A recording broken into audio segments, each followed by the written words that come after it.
Korea was done. But then I saw a line rather buried in a Reuters report that said the first confirmed case of coronavirus in South Korea was January the 20th, 2020. The first confirmed case of coronavirus in the US was January the 20th, 2020, exactly the same day.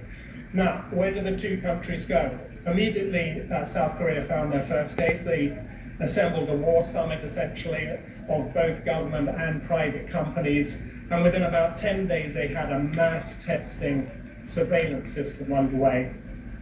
Fast forward to today, South Korea largely has the coronavirus contained. They're getting about 100 new cases a day, which is quite manageable for their health service. What did America do?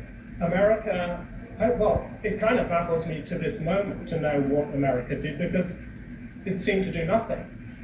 It was not until February the 29th, so we're talking about 5 weeks after the first confirmed case in Washington state, that the Trump administration allowed private and state laboratories to develop their own tests. And in between that, January the 20th and February 29th, the CDC kept a tight control over testing. It led to a huge bottleneck. Hardly any testing could be done. And as a result, the country has been walking blind.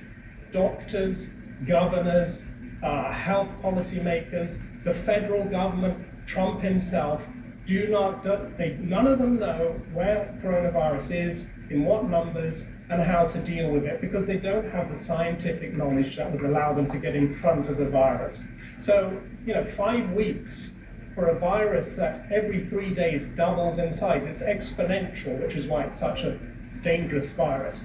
5 weeks is a massive amount of time that has been lost in this country. And, we heard Nancy Pelosi say this morning that as a result, American lives will be lost. Very dramatic thing for the speaker to say this morning. But when you kind of consider the length of time that, that America has fallen behind the curve of this virus, you have to assume that she's right about that. Well, the one thing that the administration points to is, they banned travel from coming in to China, and you say to that what? Well, banning of travel, you can go into the detail of that actual ban. It was not as effective as Trump says it was. It was a partial ban, and American citizens were still getting back into the country from China. But, I've spoken to several scientists and health policy people who say credit where credit is due. The ban did have some impact. Now, what impact did it have? It was never going to stop coronavirus entering the country. You could never do that with a virus that is as easily transmitted as this one. All it did was bought time. It bought time for the federal government to get its act together.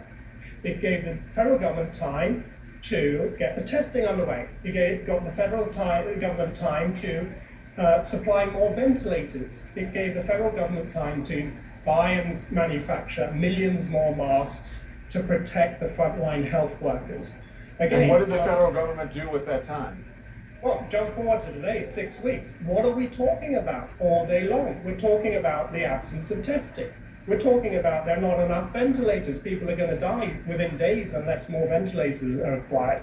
And we're talking about frontline workers going into hospitals unprotected. I mean, I spoke to a doctor from Portland, Oregon, who said that she had resigned herself to being exposed. Now, what that effectively means, she didn't say it in these terms, what it means is she is resigned to getting sick with coronavirus because, and this is in her own words, because she thinks the federal government of the United States, the most powerful government in the world, has not protected her.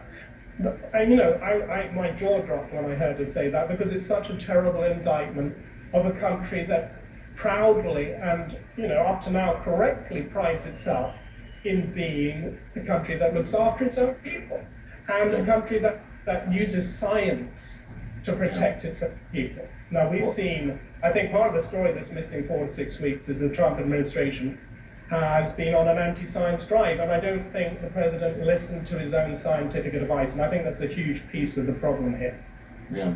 Well, Ed, listen, we're out of time, but I'm telling you, this is, I'm encouraging everyone to go read this report. Ed Pilkington, it's in The Guardian this weekend. It's called The Missing 6 Weeks, How Trump Failed the Biggest Test of His Life. And you will understand why we are at the point where we are now. You will understand.